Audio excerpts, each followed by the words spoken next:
Outliers, welcome to another episode of Outlier Academy, a show about the misfits, rebels, and idealists shaping our world, and the habits, influences, and lessons that propelled them to the top of their craft. I'm Daniel Scrivner, and on the show today, we explore the world of coffee alternatives and functional foods with Lopa Mersch of Rasa. When Rasa launched just a few years ago, they weren't sure how successful their coffee alternative, a tea-like beverage with a blend of powerful herbs and adaptogens, would do. But in no time, they were scaling quickly, and today they do more than $5 million in annual revenue. And they're just getting started. After bootstrapping the company, they're raising their first round of venture capital now and expanding with new blends and products like their own Rasa creamer. In this episode, we explore the weird world of coffee, including how the world fell in love with a bitter beverage and just how uncommon that is. We talk about the art and science of adaptogens, including what they are and how they regulate your body's energy and stress response. Talk about the lengths that Rasa goes to craft an incredible product, including having 3 trained herbalists on staff, and the lessons that Lopa has learned as a first-time founder and CEO of a fast-scaling business. To learn more about Rasa, visit wearerasa.com. You can even buy their taster pack to try every blend and find your favorite. I highly recommend Cacao and Super Happy Sunshine. You can also follow Outlier Academy on Twitter for exclusive clips, quotes, and more at Outlier Academy. And you can find our show notes with links to everything that we discuss, as well as a full transcript of this conversation at outlieracademy.com/39. Let's jump in with Lopa.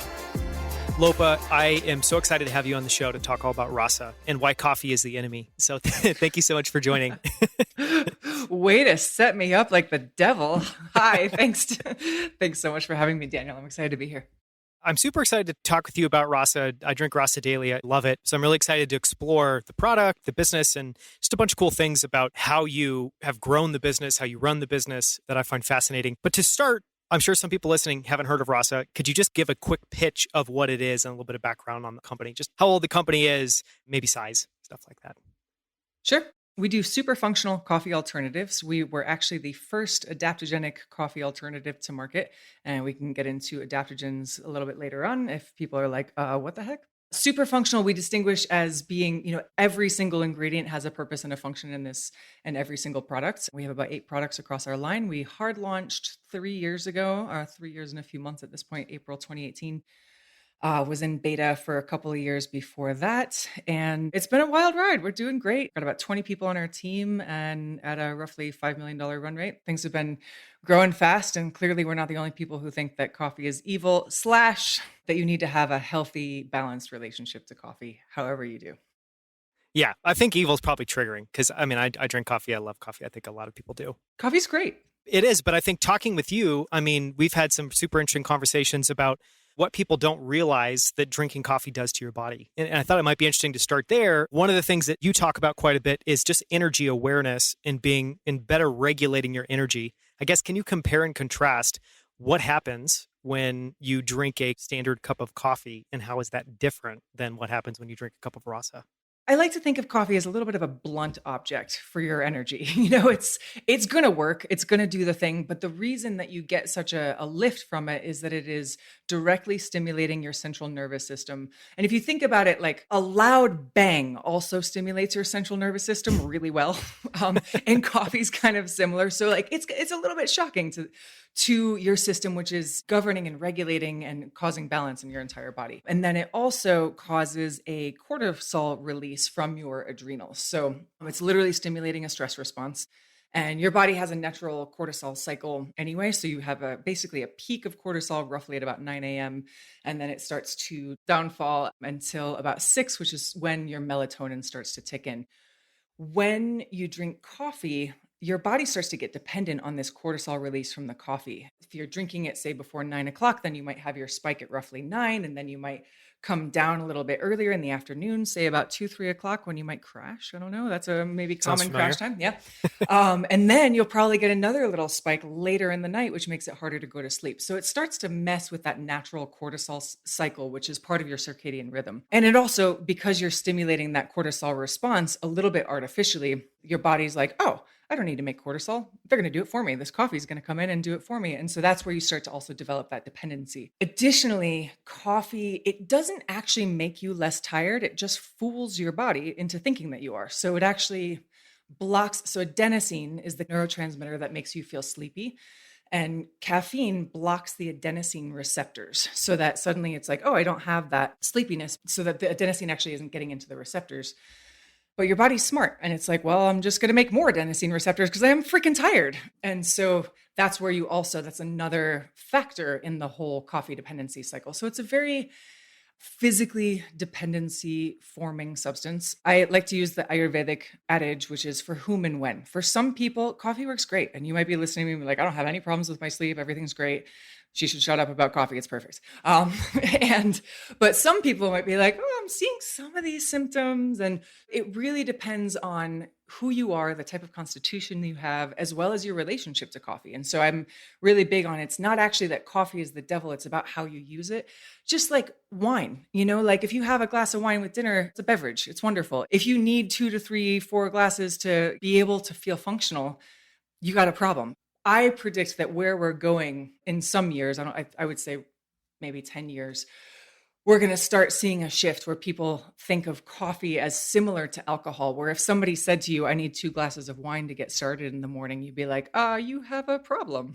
But if somebody says you need 2 cups of coffee to get going, you don't think anything of it. Now, contrast that to adaptogens, which are, in our well-researched opinion, a much superior way to stimulate and much healthier for your body. Adaptogens are actually overall regulating for your central nervous system. And they're regulating, so coffee is a neuroendocrine disruptor, and adaptogens are neuroendocrine regulators. And neuroendocrine it means your nervous system and your endocrine system coming together. Those together are kind of the mainframe of your body. They touch your neurotransmitters and your hormones govern absolutely everything that's going on in your body at any time. Get that system working well, everything works better.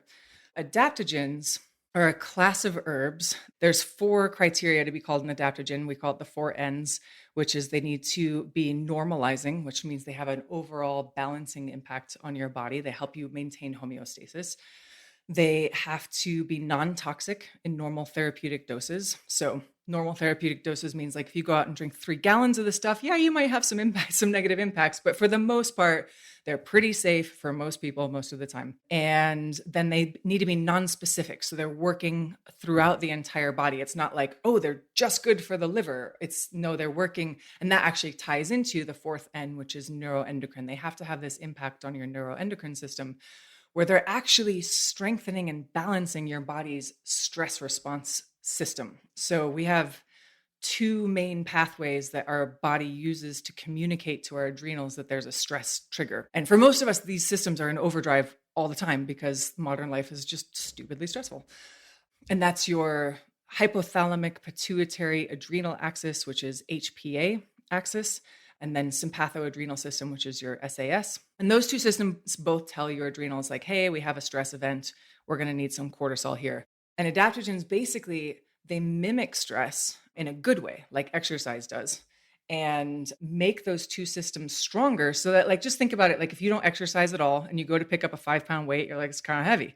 Just like with stress, like the littlest thing can start to get you off if you're not strong in those 2 systems. And so these herbs actually helps to strengthen those 2 systems so that a 15-pound weight doesn't phase you in the same way that a 5-pound weight, so like a big stress event, just doesn't quite get you as freaked out for as long or as often. That's why we packed Rasa with these particular herbs, so that you're replacing something that is overall kind of a shock to your system. That might be an exciting and wonderful high of a shock, but it's a little bit like drugs. You don't want to do them every day.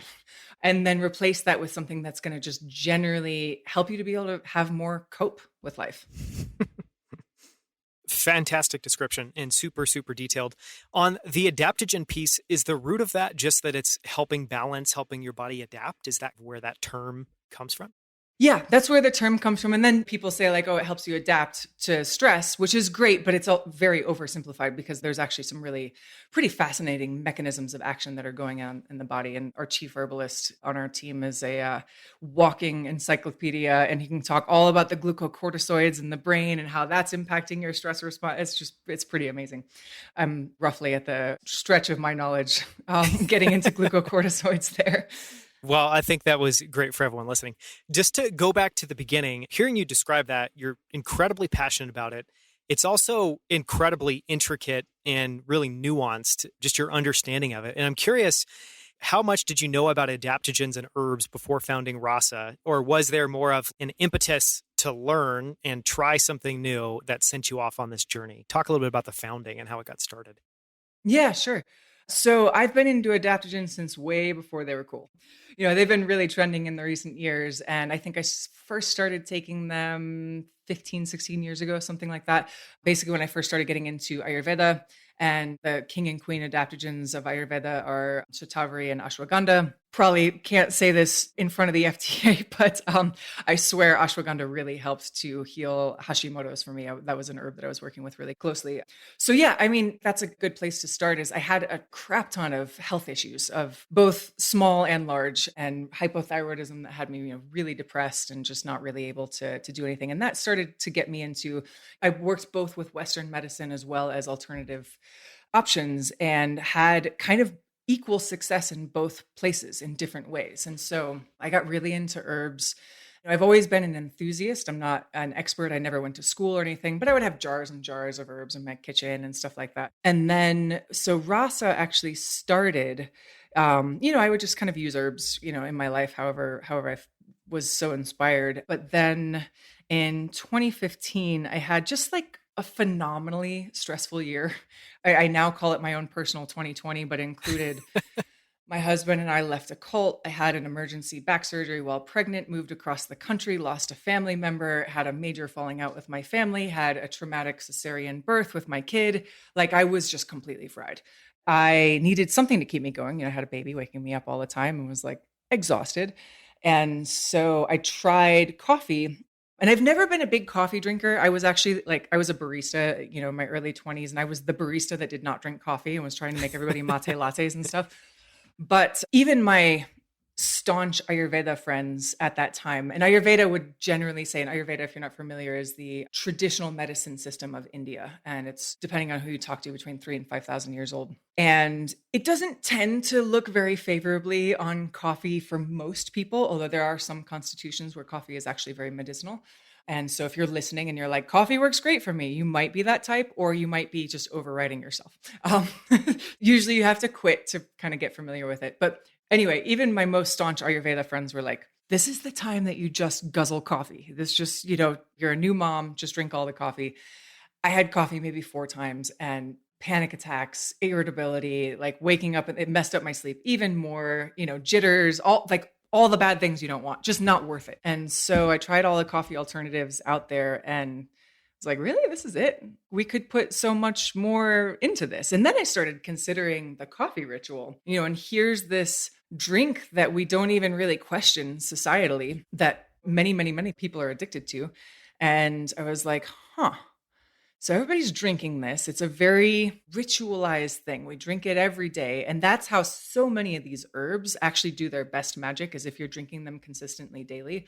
And then the other thing is that coffee is one of the few widely accepted bitter tastes in our society. So there's generally in our culture, we don't really love bitter overall. I happen to like bitter quite a bit, but it's an acquired taste. But coffee and chocolate are these bitter tastes. And a lot of herbs out there are actually quite bitter, a lot of the really good medicinal herbs. And I will say most adaptogens on their own taste like shit. They're really not tasty herbs. And so I was like, wait a second. Okay, if we can make a really robust, slightly bitter taste that mimics that coffee ritual and make that out of some really medicinal herbs as well, and then stick all these other herbs in there, like we could put so much more into this cup. It's something that's actually regenerating people's energy and helping them to cultivate what we call energy intelligence, as opposed to using their drink to override their body's signals and just continue to be a cog of productivity for a society that just doesn't give a fuck about them. It's a great into that answer. On the energy intelligence, talk a little bit about that. What does that mean? And what does it look like when someone is really in tune? And what does it look like when someone's not at all in tune with their body and their energy? Yeah. I think for so many of us, we tend to disconnect when we feel discomfort. There's a dissonance there. We're like, okay, great. I'm not comfortable. So what am I going to do? I'm tired. So I'm going to have coffee. I'm too revved up. So I'm going to have wine. I'm exhausted. And so I'm going to binge Netflix. There's so many different ways that we can disconnect from our actual state. And intimacy with our energy, I think we don't tend to realize how much the quality of our energy impacts the quality of our decisions, the quality of our actions, like where in ourselves we're coming from. Am I coming from my best self right now with really wide access to awareness? And I would say, from the scientific perspective, from your cognitive executive function, which is the beauty of what makes us human. And so often we're actually overriding all these little signals from our body and really coming from more of our limbic system or somewhere more base brain. And we're not actually making our best decisions from that perspective. So we define energy intelligence as consistently making a practice of what's the quality of my energy today at this moment. And then how can I best support that so that I'm my best self and can give my best to a world that so dearly needs it and deserves it.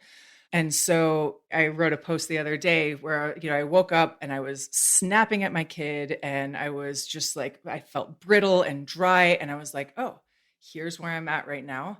Okay, what can I do about this? And so I often look at which rasa I make for myself because we have 8 different products. And so there's one for different moods. And I was like, okay, I'm actually, when I really felt into my energy, it starts with having intimacy with our energy. And, and energy can also be something that can be a little bit, people think of it as woo, or what is energy really?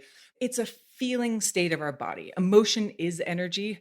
Energy intelligence would be just like a little bit broader of an umbrella as opposed to, say, emotional intelligence. But it's a feeling quality of like, what does it feel like to be me right now? When I felt into my body that day, I was like, what? Doesn't even feel like I have arms. My energy is not going into my arms at all or my legs. It's like all kind of moving around over here. So I drank calm rasa, and that really helped to kind of settle things. And then from there, I was able to also start, and this is one of the things too, the magic of adaptogens, like no product is going to change the amount of stress in your life overall. Like you can't, I'm not going to be the first to tell you that like, we're not going to save you from your lack of childcare or from, societal oppression or, any of that. But if you get that even 5% extra buffer and 5% more access to your cognitive executive function and your ability to step out of the frame of your suffering and be your own coach or be your own parent, access your higher self, whatever frame resonates for you. And then say like, okay, if I was parenting this child right now, what would I say we should do? If I was coaching this person right now. And so at that point, I got my feet in the earth, I drank a bunch of water, and then I was like, I need to get out into nature. Within 45 minutes, I brought my kids out into nature and they're still screaming and wild, but I cared a lot less. I'm just walking you through like one personal anecdote of what it was like for me to experience energy intelligence. So I started with intimacy with my energy, which then brought out my energy intelligence. And then by the end, I had energy integrity. I was actually working with the energy that I had and not trying to like be like, I hate this. And so I'm just going to watch TV with the kids, or whatever. I was like, all right, what's really going to be medicinal? I have a friend that talks about toxic versus tonic pleasure. So toxic pleasure is something that you have to recover from. If you choose to drink 2 or 3 margaritas because you're just feeling like shit, and I've done it too, like no shade, we all have been there, but that's probably something that you're going to have to recover from. Whereas tonic pleasure is something that's like, okay, I'm going to take a bath. I'm going to read something inspiring. I'm going to connect with a friend and reach out because I need help. And that's something that actually gives back to us instead of takes a little bit from the future. That's a fascinating breakdown. As you said that, I could immediately identify, yeah, I definitely have. I'm not always in tune with it, but I definitely notice that there are different forms of energy that I have. And I think some are really short, burning, high intensity. Some feel just very calming, but like I could go forever. And especially hearing you say that if your job involves a lot of decision making or just getting a lot done in the day, it makes a ton of sense that the quality of the energy you bring to the day really matters. Something I find fascinating that I want to get into a little bit is how much work you do around the quality of the ingredients that go into your product. But before we explore that, just because you touched on it a little bit there, can you kind of map out, because I think this would be helpful, those 8 products that you have today and how those break down? Because I know there's elderberry and cacao and calm. I don't have the best sense of when I should have one over the other. So I thought maybe I'd ask you. Yeah, great idea. Most of our blends are based more or less on the same formula, which means that you're still going to be getting, whether you switch every day or whatever, you're still going to be getting a functional tonic dose of the herbs. So we have our classics line, which is original cacao and dirty, which are strictly based on that original 12 herb formula. There's so many different angles I can go into each one, but original is 12 herbs. It's a good daily drinker any time of day. We have many people who drink it at night as well. For some people, they would find that too stimulating. So it really kind of depends on the person. That's a good sort of anytime one. And it has roughly 3,000 milligrams of adaptogen per serving. So you're getting, a really functional dose in all of our products. And that's an important distinction. I mean, I see a lot of products in the industry, we call it fairy dusting, when they just are like, sprinkle, sprinkle, cool, put it on the label. And then you're not actually going to get anything functional out of that at all. So then cacao is that formula blended with direct trade cacao, Ecuadorian, single source, beautiful supplier there. That one tastes kind of like a healthy hot chocolate. And cacao has theobromine. And so it has a little bit of this heart opening impact. It is definitely a mood booster overall. So that's a good one. It's also freaking delicious. So I mix that into a lot of different It's my favorite products. Yeah. And then dirty is actually mixed with coffee. And we get also a really beautiful coffee. We tested dozens of coffees to get a coffee that wouldn't get all weird with Rasa's longer brew time, because a lot of the coffees get acidic and kind of acrid if you brew them too long. But this one goes perfectly with those blends, sourced only from women-owned farms, which is remarkable in an industry that pretty much excludes women from ownership and leadership. And so that one has about 1/4 the amount of caffeine compared to a regular cup of coffee. And that's a great one for, you want a little caffeine, you want to get going, but the herbs balance out the impacts of the caffeine. It's also a good gateway drug for a lot of people. They're not quite ready to make the leap, or they really want that straight up coffee taste. And that's one that I'll often throw a tablespoon into my French press just to give myself a little bit more of a kick. And then we have our special blends line. And these are all products that we released to be limited edition products. And we got hundreds of requests to bring them back. I mean, incredible reviews and stuff. So we're like, okay, I guess they're becoming permanent now. And so our line expanded a lot faster than we intended. So that is our spicy rose blend. That is a libido supporting tonic. And a note on that. So there's a lot of libido products out there. Not a lot of them work super well, is one note. But then the other side, our herbalist was saying, he was like, I could jack this up with a bunch of herbs to really make people feel something. But the way that we approach things is more from a tonic herbalism perspective. That jacking up approach is similar to the way coffee does things. And we're coming at it from the perspective of how do we address the deeper issues that are causing people to have lack of a libido anyway? And so that's replenishing these deep stores of energy that are, you have to feel a little bit replete to feel like you want to get it on. You can't be super burned out and stressed. And so these herbs really help to address that, while also having herbs to help open the heart and just get us out of our freaking heads. And also some herbs that will help get things moving and flowing in all the right places. So that's, I'll say, my husband totally serves that one to me as a come on. Just makes you a specialty. Literally, he'll be like, hey, I made you some Rasa. Yeah. Coffee alternative. But yeah, he'll be like, I made you some Rasa. I'm like, oh, spicy rose, eh? And it's definitely something that, if we have a big date or something like that, or an anniversary, I will often drink for a couple of days, have 2 or 3 cups a day for a few days. And then that really helps to build things up. And then we have our elderberry blend, which is sort of an everything that you want in an immune support. I noticed that it's not meant to be used this way, but I think this is the way that we all tend to work with immune stuff. As soon as you have a little tickle in your throat, then you're like, oh, I better drink this. But it's actually meant to be something that you can take all season long to help strengthen your immune system. But it's definitely something that I'll drink 2 or 3 times a day. If my kids get sick, I'm busting out the elderberry. Anytime that you're in an immune situation, or you're like, wow, I just had a bunch of exposure in a place where, I wasn't sure if everybody was vaccinated or whatever, then that'd be a good time to drink up on some elderberry. And then Super Happy Sunshine is just what it sounds like. Sunshine in a cup was what we were going for. Has a really beautiful herb in it called Scaledium that we get in a ethical partnership with the San tribe of South Africa. It's a sacred herb to them. And so often in the world, our globalized world. Somebody goes to another country and like, I found this cool herb, and then they just go and sell it in the West and make a bunch of money off of it, and there's no exchange. Not 1 ounce of this herb from this particular company was sold before there was a formalized partnership with the Sand Tribe, and they get a revenue share agreement, and they are actually working in the farms as well and have ownership, and they're on the board, and it's really beautiful. And that herb, if you Google it, it's also known as Kana. You'll find on like vice.com and stuff, it'll say nature's MDMA. It causes a big serotonin boost in your system. You'd have to drink a fair amount of our 4 or 5 cups to really feel anything close to that MDMA effect. And that's on purpose. We're not trying to get people high. And it's also $2,000 a pound. So we have to be careful with how we use it. But we have a functional dose. The functional dose is 12.5 milligrams. And we have, I think, 15 in there. Going back to Spicy Rose, we've had people tell us they had their first orgasm. We've had people tell us that they're pretty sure that they have a Rasa baby that they're pregnant with, like amazing things. And with Super Happy Sunshine, we actually had people tell us that we released it in 2020 and they came back from the edge of the cliff, the edge of the building kind of thing. We had multiple people tell us, I literally think this product saved my life. And we were like, okay, we will bring it back. We can't say no to that. So it's amazing. It's a good day. Like if you want to have a happy day, it's usually my Monday blend. That's what I drink on Mondays. Just be like, okay, it's going to be a good day. It's going to be all right. I am probably going way too far on these guys. I love these products. I'm proud. This is great. Okay. And then we have our Luxe line, which is Calm and Bold.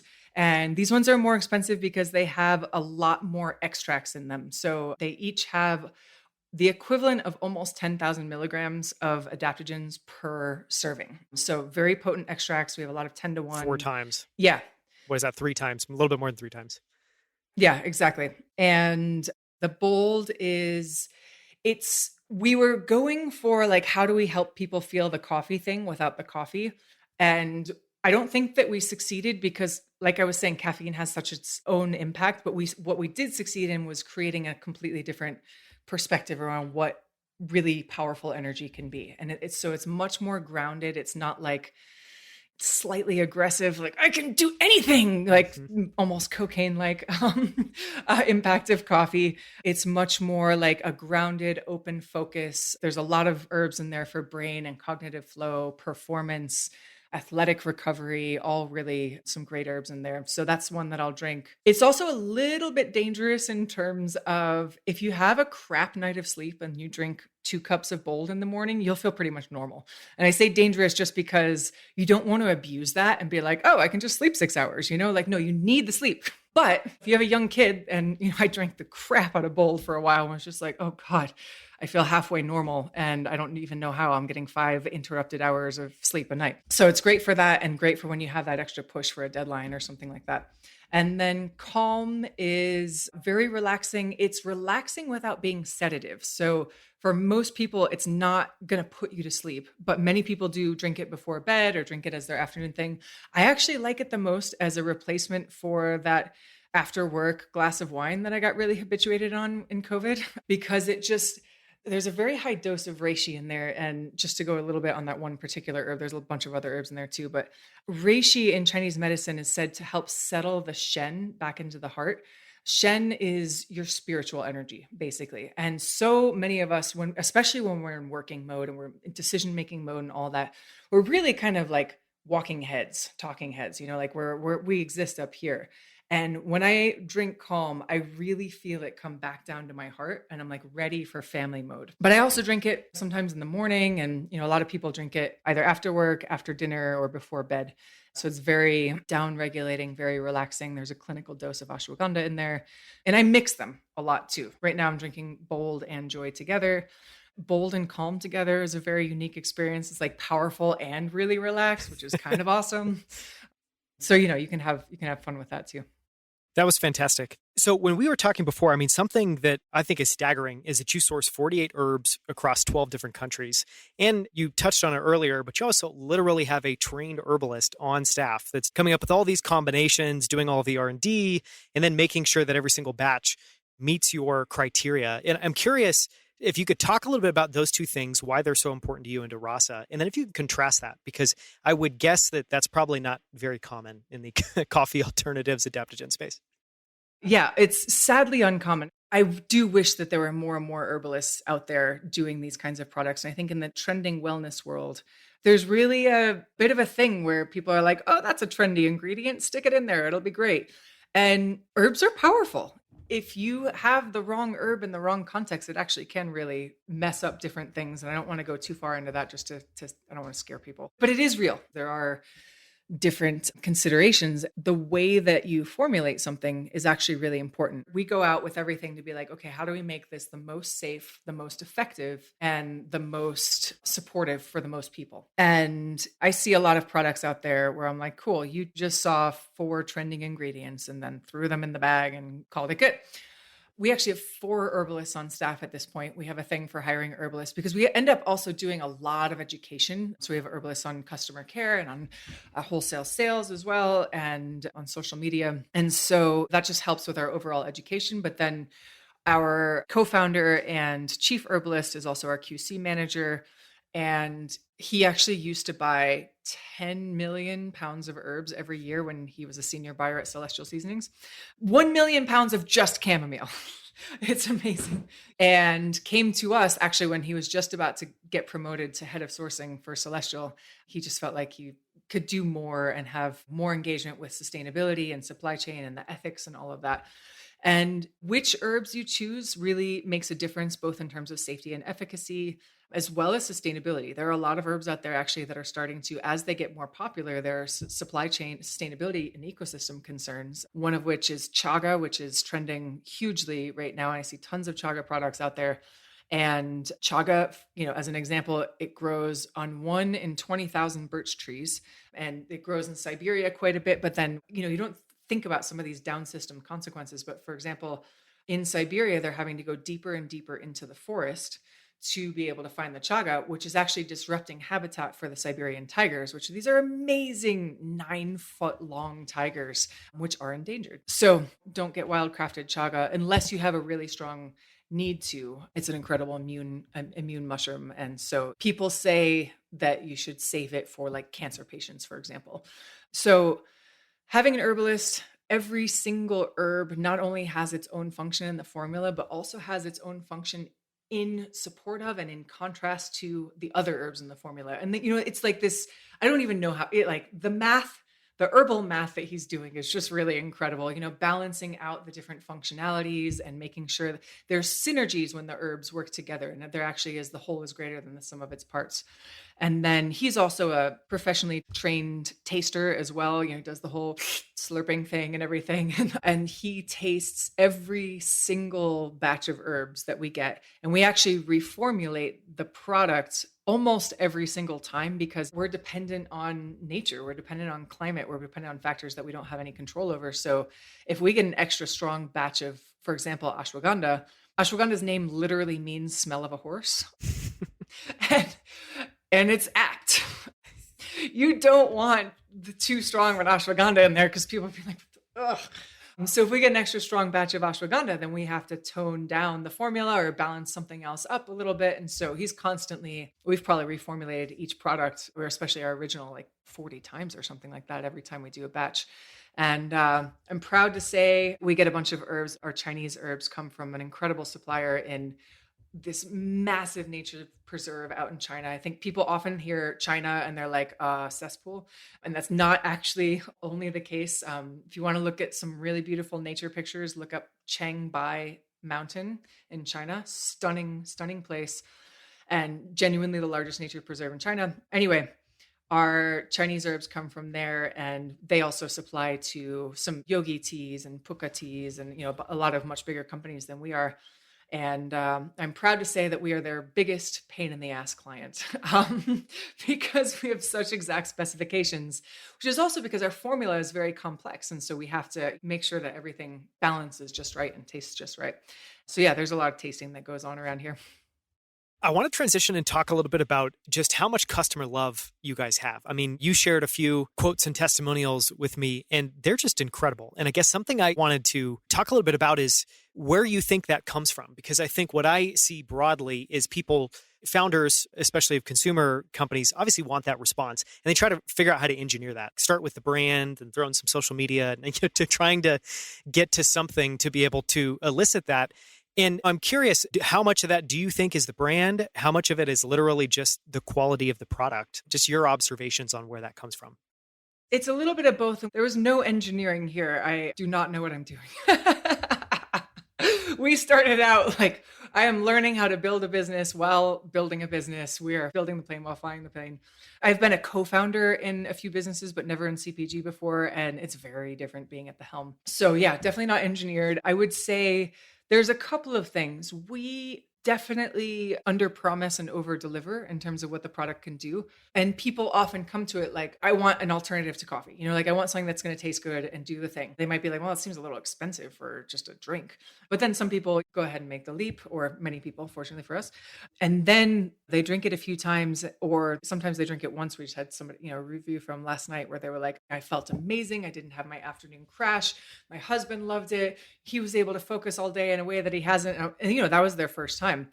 But these herbs, part of it is the magic of the herbs. They have a cumulative effect. So the longer you take them and the more consistently you take them, the more you actually feel them. There's one herbalist that says that one of the herbs in our blend, you don't really get to know it until you've been drinking it every day for 6 months.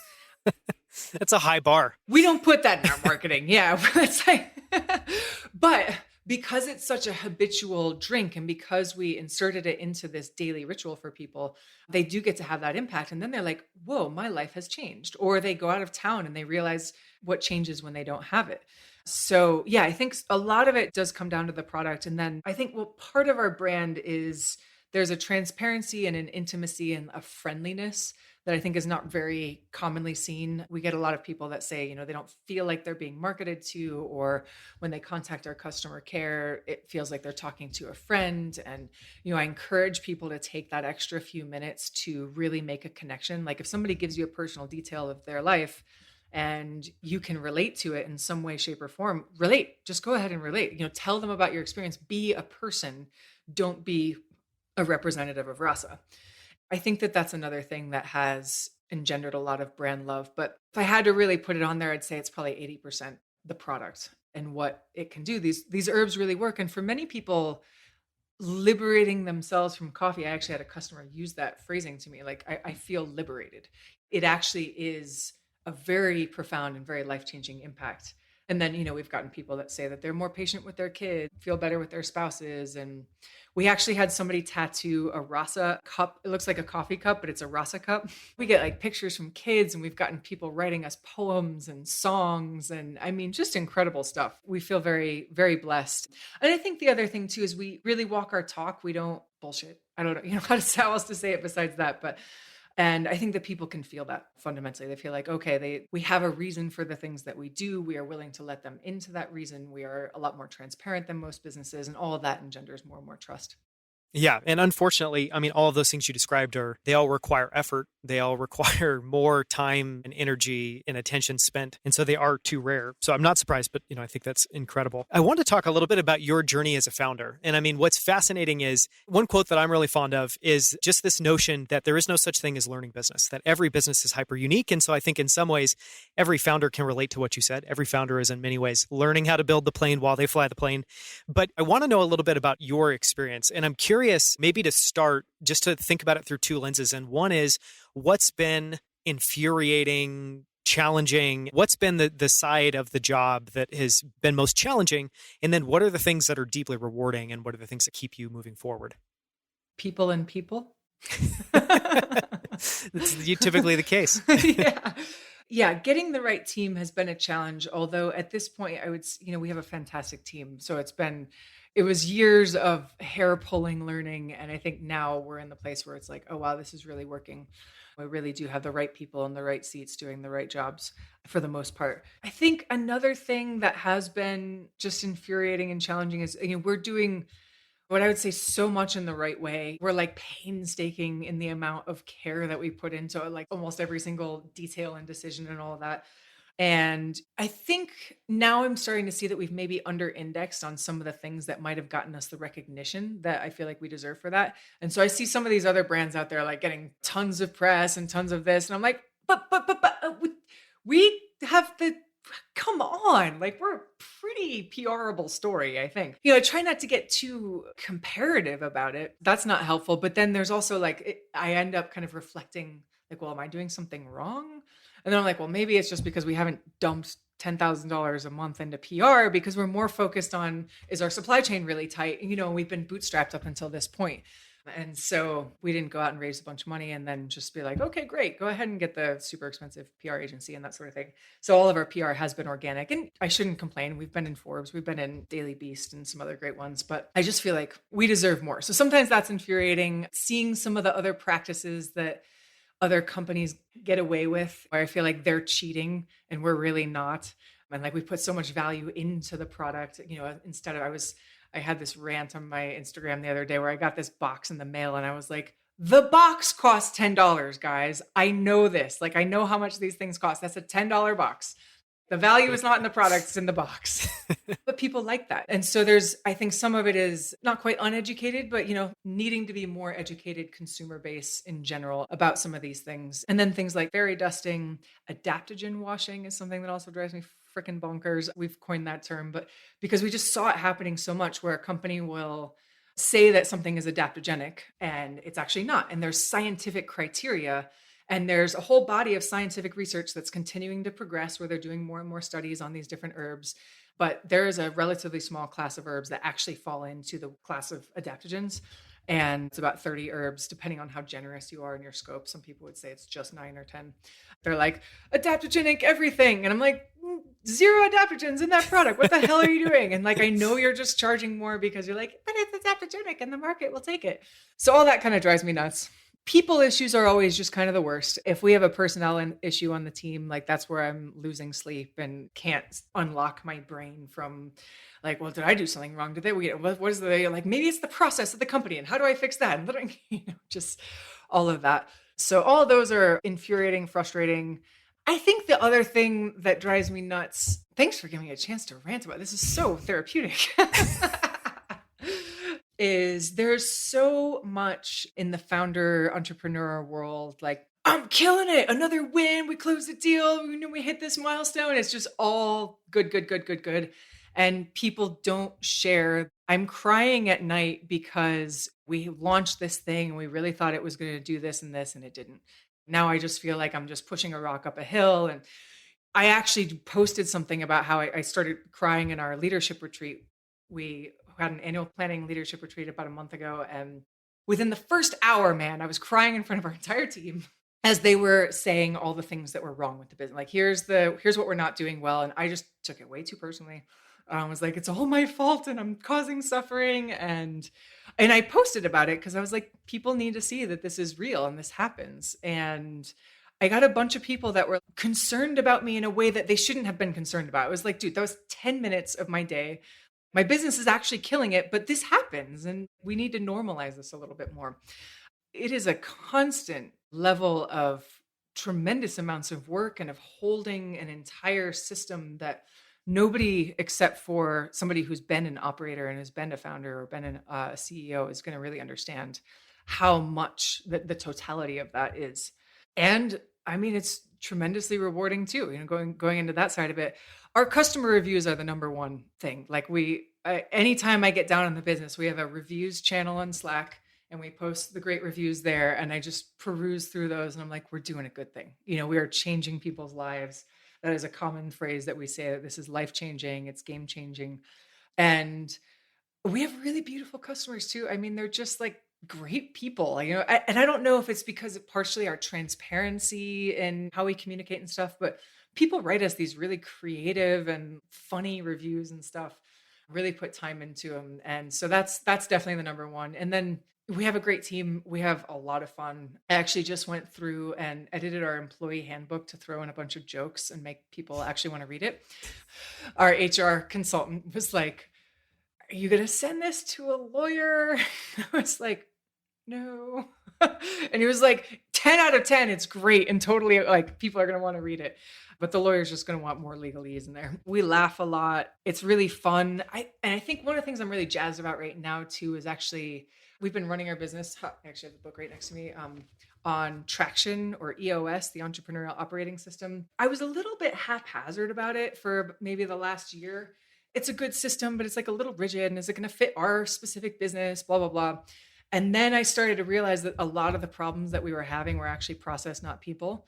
And I started getting more rigid about how we enforce and roll out Traction and EOS. And oh man, I'm high on this right now. I'm like, we're going to just follow this book to the T because it's a really good system. They really know how to have I see it as sort of the infrastructure or the hardware. And then we bring in the cultural software into that. And that cultural software is infused with things like conscious leadership and Brene Brown's Dare to Lead work and stuff like that. But Traction really has the like brass tacks, this is how you run a business kind of thing. And it's been just really great to have that feeling of like, oh, here's 20 people and they're all pointed in the same direction. And like, what can we do with that? That's amazing. I'm hot on that one right now. I've heard of EOS. I've never read Traction. So for anyone listening, Lopa literally picked up a book that says Traction on the front. So I'll make sure we link to that in the show notes. I want to ask one follow-up question on that, which is in what ways do you think you've grown the most? What has been exciting, rewarding for you personally about going through this journey? Oh man, a lot. Entrepreneurship and parenting feel like unparalleled in terms of what they can actually do in terms of personal growth. Intimate relationship also has that capacity. But with business, you kind of are bringing together parenting and intimate relationship and creating something in the world all together. And it's a pressure cooker, man. I mean, some of the big takeaways, some of the big lessons, on the people front, for a while, I was underselling myself and the business and the opportunity. And there was some deep uncertainty in me about whether I and this business deserved the best people possible, for example. And some of that we justified on a surface level of like, well, if we get less trained people, less experienced people, then it's cheaper and we're bootstrapping. And so, then we can train them up. And then of course, wasn't doing the math on how do you train something to do something that you don't know how to do yourself? That was a big learning of just seeing this opportunity and this business is really worth investing in. And that I, as a leader, am worth having that level of support. And I think that ties into another one of, and I think this is a common founder journey, is I went from doing everything, every single customer response to packing the boxes, all of it, to having to get myself more and more and more out of the weeds. And in this last year, there's been a real process of, we tripled our team last year. And so there was a lot of cultural change and how do we build all these processes? And we're all on Zoom for most of the last year as well. And so how do we have a killer company culture in this remote context? I'm still in the journey of right now. My question is this something that I and only I can do? And I'm prioritizing even more, not just for time, but also my energy and the amount of bandwidth that it takes. If somebody makes a one-on-one with me and doesn't put in an agenda, and there's part of my brain thinking about, well, what do they want to meet about and what's going, I spend, I don't know, like probably 8 minutes over 2 days thinking about that and wondering about it. It's 8 minutes and energy and bandwidth that I actually don't have. So I need to be really freaking judicious with how I am allocating the bandwidth I have and really looking at what is it that I am uniquely suited to do in that zone of genius perspective. And then I think another one going into energy intelligence, they all kind of dovetail together in a way, but the quality of energy that I bring to the business ripples out without question. And so for the first 3 years, I took almost no time off, including weekends. I mean, I was just powering through. And then I've got 2 kids, young kids, and you know how not relaxing that is. And Yes. I'd get off my first job and then go to my second job and then go back to my first job after the kids went to sleep, and everything. Mm-hmm. My nervous system, it's almost like Rasa becomes an extension of my nervous system. And so how regulated I am really ripples through the business, and the quality of my energy really ripples through the business. And I've really just been finding that the times where I most feel like I can't take a break, or where I most feel like I don't have the time to spend thinking about a big issue or go meditate so that I have the bandwidth to do that. When I really feel like I can't is the time that I most have to. When I'm trying to instill that in my leadership team, especially as well, like go ahead and take a break. You're pushing a rock up against a wall here. You need to take a break on this. So working with my own energy and knowing that if I am inspired, spacious, grounded, that my company is going to be more of that too. I think that's a fantastic insight. And I've never heard it said that way, where it's about energy, it's about your presence, but it's super, super, super powerful. Well, thank you so much, Lopa. We're going to wrap this part of the interview now on this question. We'll move to the second part of the interview in just a second. So for anyone listening, we're about to go just behind the scenes a little bit to talk about how Lopa shows up her best self every single day. If you're curious, stick around. For links to everything Lopa and I discussed, as well as our favorite takeaways from this episode, visit outlieracademy.com/39. You can also jump to the next episode to go behind the scenes and learn more about the habits, influences, and life lessons that have shaped Lopa in the short bonus episode that follows this one. To dive deeper, visit outlieracademy.com. There you can find more conversations with incredible guests like Scott Belsky, Kevin Kelly, and Erlang Kage, as well as the founders of Big Ass Fans, Primal Kitchen, Rally, Titan, and so many other companies. You can also sign up for our free weekly newsletter, Outlier Debrief. Every week on Friday, we share a few highlights from the latest episode with a few of our favorite books, articles, headlines, and moments from that week. Thank you so much for listening. I'll see you right here next week on Outlier Academy.